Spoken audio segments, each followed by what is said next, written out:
3000多年前，一个统治了500多年的王朝，在一天之内轰然倒塌。很多人把责任推给商纣王，可一个活了500多年的王朝，真能被一个人短短几十年折腾死吗？今天我们不听他的遗言，直接检查他的尸体。大家好，我是你们的读史官诸葛不亮。今天我们接诊一位特殊病人，病龄500多年，姓商，明朝，大约出生于公元前16世纪，死亡于公元前1046年前后，已经在地下躺了3000多年。他的死亡证明写得很简单，牧野战败，周武王灭商。但法医都知道，一个人真正的死因通常不是倒下前挨的最后一下。身体健康的人摔一跤还能拍拍灰站起来，五脏六腑已经衰竭的人，别人轻轻推一下，可能当场就没了。牧野之战只是商朝最后倒下的那个瞬间，真正的病灶早在几百年前就已经出现。所以今天我们不按照商汤灭夏、盘庚迁殷、武丁中兴、帝辛亡国的顺序，把商朝从头到尾再讲一遍。今天诸葛不亮要把整个商朝抬上解剖台，看看他到底得了什么病，又是怎样一步步把自己折腾死的。那么现在开始验尸。首先给商朝做一个头部扫描，结果刚出来，脑子里就发现了一大片阴影。是什么呢？原来是神泉中毒。很多人提起商朝，最先想到的是青铜器和甲骨文，可为什么商朝能留下数量如此庞大的甲骨？难道商朝人特别喜欢写日记吗？不是，那是因为他们实在太爱问问题了。今天是否下雨？要问。明天是否刮风？要问。今年收成好不好？要问。王后能不能顺利生产？要问。牙疼会不会痊愈？要问。要不要出兵？更要问。有些问题问一次还不够，还得换个方式再问一遍，生怕祖先刚才没听清楚。今天我们查天气，打开手机，商王查天气，先找一块龟甲或者牛的肩胛骨，钻孔烧灼，再观察裂纹。今天公司遇到重大项目，董事长召集高管开会。商朝遇到重大决策，先烧一下龟壳，看祖宗怎么表态。所以甲骨文最重要的用途之一，就是记录王室占卜。我们今天看见的一片片甲骨，在商朝人眼里，差不多就是祖先发回来的会议纪要。这不是普通的迷信，而是一套国家制度。商朝为什么如此依赖神权？因为当时还没有后世那种成熟的行政体系，也没有完整的政治理论解释国王凭什么统治。商王想发号施令，不能只说因为我是国王，他还需要一个更高层次的授权。这个授权就是祖先和神灵。商王被认为能够与祖先沟通，而祖先能够影响战争、天气、疾病和收成。商王通过祭祀和占卜，把自己变成了人间与神界之间的唯一客服。你想知道老天是什么意思？普通人没有权限，只有商王能登录后台。于是神权为王权提供合法性，王权再用国家资源供养神权，二者互相绑定，形成一套稳定却危险的系统。武丁时期，这套系统运行的尤其典型。武丁长期在位，经常发动战争，商王朝的势力得到扩张。他的王后妇好，既是王后也是军事统帅和重要祭祀参与者。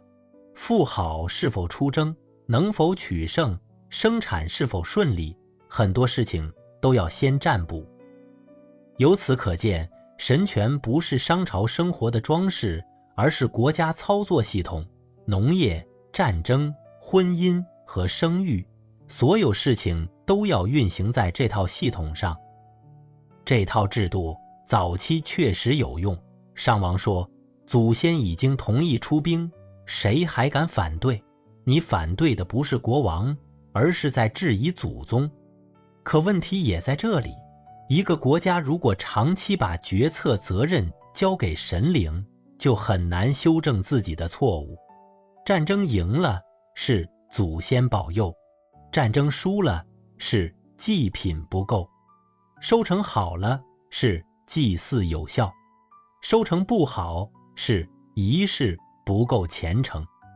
无论结果怎样，最后都能证明占卜还得继续。商朝的第一个病灶就这样产生了。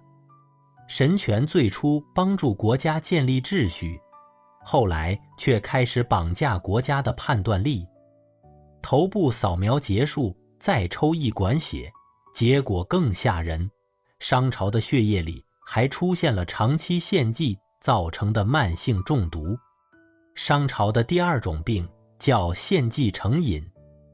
祭祀并不是商朝独有的，古埃及、两河流域和美洲早期文明都曾通过祭祀与神灵沟通。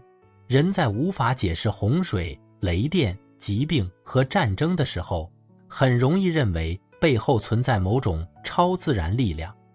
既然有力量，就得想办法讨好它。可商朝的问题是把祭祀做成了一项国家级重工业。在殷墟等遗址中，考古发现了大量与祭祀相关的人骨遗存。所谓人生，就是把人作为祭品献给祖先或神灵；人殉，则是让活人跟随死去的贵族进入墓葬，继续在另一个世界服侍主人。妇好墓就是一个典型例子，墓中出土了大量青铜器、玉器和其他随葬品，同时也发现了殉人。妇好生前地位高，死后自然要享受最高规格的待遇。商朝人认为，这种待遇不仅需要器物，还需要真人。在他们眼里，人死了不是退出系统，而是换了一个办公地点。国王和贵族去了祖先世界，那边既然还有宫廷和秩序，就得有人跟过去继续上班。有些人的劳动合同生前签在人间，死后还自动续约。站在商朝人的认知里，他们未必认为这是单纯浪费。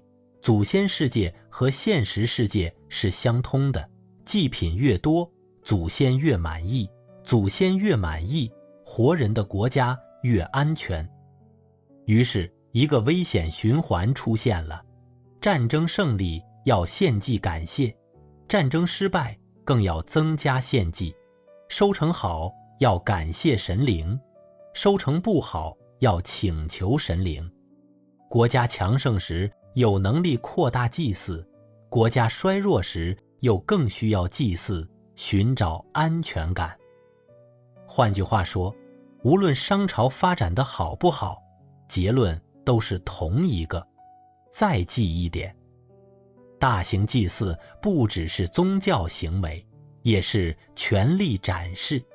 国王能够一次调动大量粮食、礼器、人员和祭品，就是在告诉贵族与方国，我不仅能管理活人，还能安排死人。祭祀越大，王权越神圣，王权越神圣，祭祀就越不能停。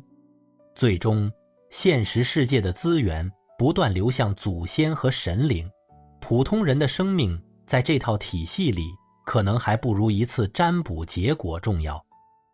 任何能够延续数百年的国家都不可能只会杀人祭祀，但商朝的问题是，它的制度重心严重偏向祖先、贵族和神权秩序。一个国家最怕的不是有信仰，而是所有现实问题都用信仰解释。庄稼欠收，不先研究生产，先问是不是祖先不高兴；战争失败，不检查战略，先考虑祭品是不是不够。一个国家如果把所有预算都投给天堂，人间迟早会出现财政赤字。血液检查之后，再看看商朝的四肢，结果发现他肌肉异常发达，浑身都是战争留下的伤疤。这位病人不但迷信，而且战争成瘾。甲骨卜辞中留下了大量战争记录，对象包括土方、羌方、鬼方等周边方国和部族。商王需要不断出兵维持自己的影响力。为什么商朝这么爱打？第一，战争能够获得人口、农业、工程、贵族、庄园和祭祀，都需要大量人力。第二，战争能获得牲畜、粮食、矿产和土地。第三，战争能够维持商王的政治威望。商王不仅是祭司，也是军事首领，打赢了才能证明祖先依然支持自己。第四，战争还能为祭祀系统提供俘虏。战争抓回俘虏，俘虏成为劳动力或祭品，祭祀再为下一场战争祈求胜利。战争胜利后，又用新的俘虏祭祀。战争与宗教形成了一个自我强化的闭环。战争就是经济，战争就是宗教，战争也是政治。从表面上看，这套系统非常高效。一场战争既能扩大势力，又能增加人口，还能提供祭品，顺便巩固商王的神圣地位。可它最大的问题是不能停。一旦停止扩张，人口、资源和祭品输入就会减少。一旦战争失败，商王威望下降，方国可能趁机脱离。为了恢复威望，又必须发动新的战争。这就像一家公司的利润不来自稳定生产，而来自不断吞并下一家公司。只要还有公司可以吞，报表就很好看。一旦碰上吞不下去的对手，整个商业模式便会暴露问题。商朝晚期仍在进行大规模军事活动，尤其是向东南方向的战争可能牵制了大量力量。与此同时，西部的周人正在不断积蓄实力。商朝把主力派去外地扩张，结果总部旁边的竞争对手已经完成融资，整合团队，还拉走了一批原本对商朝不满的合作伙伴。战争曾经是商朝的肌肉，后来却变成了停不下来的兴奋剂。每一次使用都能让身体短暂强壮，却让心脏越来越脆弱。检查完四肢，再看看商朝最引以为傲的骨骼系统，那就是青铜文明。在博物馆里看到商代青铜器，很多人会认为那是纯粹的艺术品。其实青铜器首先是权力设备。一件大型青铜礼器需要矿产、冶炼、运输、工匠和大量劳动组织。普通人家不可能说今年收成不错，咱们铸个几百公斤的大鼎放在客厅里，你连原料都摸不到。商朝能够铸造巨大的青铜礼器，说明王室与贵族拥有强大的资源调动能力。青铜礼器不只是器物，也是等级证书。什么身份，用什么器，举行什么仪式，都在展示权力。鼎越大，不是饭量越大，而是政治分量越重。青铜既是祭祀工具，也是政治语言和军事技术。武器需要青铜，礼器也需要青铜。他既帮助商王打败活着的敌人，也帮助商王讨好死去的祖先。问题是，这种辉煌非常昂贵，当大量优质资源集中在王室、贵族和祭祀体系中，基层社会能够得到多少？大型青铜器能够证明国家有组织能力，也可能说明资源分配高度集中。商朝把政治等级、宗教信仰和国家威望全都铸进了青铜，青铜越沉，整个制度转身就越困难。商朝真正铸造的不只是鼎，而是一副沉重的权力盔甲。年轻时穿着它可以威震四方，到了晚年，它却可能压得自己喘不过气。接下来检查神经系统，这里的问题更严重。商王长期身兼数职，已经出现严重的王权人格分裂。商王并不完全等同于秦汉以后的皇帝，商朝的统治网络更依赖王族、贵族、方国和血缘关系，并不是成熟的中央官僚帝国。更重要的是，商王一个人承担了太多身份，他是统治者，是军事统帅，是宗族领袖，是最高祭司，也是人与祖先之间的沟通者。换成今天的公司，商王既是董事长，又是总经理、财务总监、法务总监、品牌代言人和公司风水顾问，顺便还兼职与历代创始人通灵。这种权力结构的好处是决策集中，商王能力强，国家运转得很快。坏处也很明显，所有系统都绑定在一个人身上。商王如果强，国家就显得强；商王如果判断失误，整个国家便缺乏缓冲。军事失败会损害政治威望，政治威望下降又会动摇神圣性，神圣性受到怀疑，贵族和方国便可能不再服从。这也是为什么周人灭商以后没有简单复制商朝，而是进行了一次制度升级。周人同样祭祀，也重视祖先，但他们提出了更灵活的天命观念。天命不是永久属于某个家族，统治者如果失德，天命就可以转移。这当然也是政治宣传。周人刚把商朝灭掉，总不能说自己只是趁他虚弱完成偷袭，必须解释为什么自己合法。于是周人告诉天下，不是我们想造反，而是上天已经收回了商人的授权。但这套理论比商朝的祖先神权更灵活，因为它给王权加上了条件，你可以统治，但你必须证明自己配得上统治。周人还通过分封、宗法和礼制把权力分配到不同层级。这个系统后来同样会失控，但在早期，它比商朝那种高度绑定商王个人神圣性的模式更有组织弹性。好了，所有检查做完，现在可以出具死亡报告了。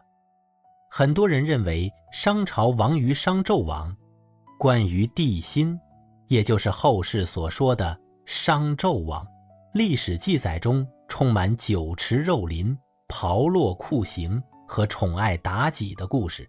但这些叙述经过后世不断加工，其中既可能保留部分事实，也包含胜利者塑造亡国之君的政治宣传。每个新王朝都喜欢把前朝最后一个统治者写成怪物，只有前任足够邪恶，自己的夺权才显得像替天行道。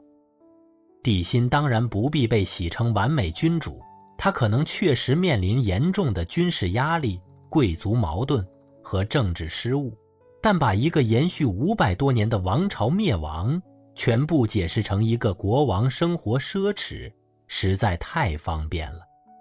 商朝真正的死因至少有3层。第一层，神权绑架国家。商朝依靠祖先崇拜建立合法性，却也被自己的合法性困住。占卜和祭祀能够统一思想，却无法提高治理效率。第二层，战争不断，消耗社会。商朝需要通过战争维持资源、人口、祭祀和政治威望。战争一旦从手段变成制度，国家就无法轻易停下。第三层，周人代表了一套更具适应性的统治方案。周人长期处在商朝影响之下，学习了商人的文字、青铜技术和祭祀传统。周灭商并不是野蛮人摧毁文明，更像一家地方公司学会总部全部技术之后，联合其他分公司完成了一次敌意收购。牧野之战爆发时，商朝并非毫无力量，可一个延续数百年、拥有成熟军事和青铜技术的王朝，在一次战败后迅速崩溃，说明它的内部凝聚力早已出现严重问题。牧野之战只是死亡证明，不是完整病例。真正杀死商朝的是神权依赖、战争消耗、贵族体系松动、统治成本上升，以及周人挑战共同作用的结果。商纣王最多是最后一位接手危重病人的主治医生，不但没抢救成功，还可能把氧气管踩了一脚。但病人绝不是他上班第一天才开始生病。商朝死了，他的后遗症却没有消失。周人推翻商朝，却大量继承了商朝。甲骨文字继续发展，成为中华文字文明的重要源头。青铜技术和礼器文化被周人吸收，并发展出更系统的礼乐秩序。祖先崇拜、宗族观念和祭祀传统也没有随着商王朝灭亡而消失。周朝最聪明的地方，不是彻底否定商朝，而是把商朝的操作系统重新升级。商朝说，祖先永远支持我们。周人说，上天确实支持统治者，但如果你干得太差，他可以换人。从此以后，中国历史上的王朝更替都可以被解释成天命转移。成功者不是造反，而是顺应天命。失败者不是单纯打输了，而是失去了德行。现在正式宣读本次朝代死因报告。患者姓名：商朝，病龄约550年，大约出生于公元前16世纪，死亡于公元前1046年前后。主要病症：神权依赖症、献祭强迫症、战争成瘾症、青铜权力依赖症、王权高度集中症以及长期现实脱离症。直接死亡原因：牧野战败，统治中心迅速崩溃。深层死亡原因：宗教权威与国家治理过度绑定，战争体系无法持续，贵族与方国关系松动，国家缺乏制度缓冲，最终面对周人联盟时发生多器官衰竭。历史遗产：甲骨文字、青铜文明、祖先崇拜、宗族传统、礼制基础以及中国早期成熟的王朝统治经验。最后给出毒史诊断。商朝最大的悲剧并不是他相信神灵，面对无法理解的世界，早期文明相信神灵并不奇怪。真正的问题是他逐渐相信，只要祖先满意，活人满不满意并不重要。只要祭祀足够隆重，现实问题就可以暂时不管。只要战争还能胜利，这套制度就能永远运行。可一个王朝真正的根从来不长在天上，而是长在脚下的人群里。当一个国家只顾着跟神沟通，却忘了怎么跟人沟通，他距离灭亡也就只剩下一场牧野之战。好啦，今天的商朝验尸完毕，这份朝代死因报告正式归档。我是你们的读史官诸葛不亮，欢迎点赞和订阅频道，再会。